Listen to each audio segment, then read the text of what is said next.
ils osent parler de panafricanisme. Mais ce n'est pas du panafricanisme, c'est du capitalisme de caserne, du militarisme maquillé en libération.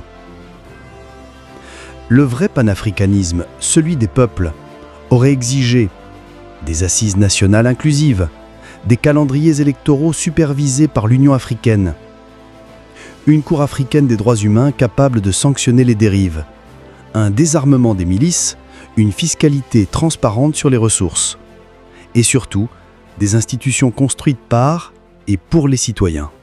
L'AES, Alliance des États du Sahel, se prétend alternative à la CEDEAO, mais elle n'est qu'une réaction de survie politique. Elle rassemble 3 régimes militaires, mais aucune volonté démocratique.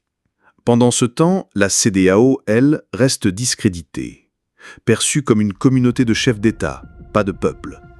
Elle condamne les putschs militaires, mais ferme les yeux sur les coups d'État constitutionnels, ceux qui se maquillent en élection.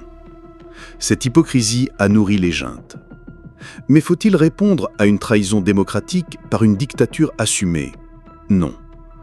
Car on ne combat pas une injustice en la remplaçant par une oppression plus brutale. L'Afrique mérite mieux. Elle mérite des leaders, pas des commandants, des programmes, pas de propagande, des institutions fortes, pas d'hommes forts, des idées claires, pas d'armes lourdes. Les régimes putschistes de l'AES ont tué 2 fois, par les balles des milices et par la trahison symbolique du rêve panafricaniste. Comme le disait Sankara, la révolution sans l'émancipation des consciences n'est qu'une sinistre farce. Et ces régimes sont devenus cette farce. Une imposture habillée en drapeau. Mais de cet échec peut naître une renaissance, un panafricanisme adulte, populaire, transparent et enfin libre. Un panafricanisme sans treillis, sans slogan creux et sans chaîne.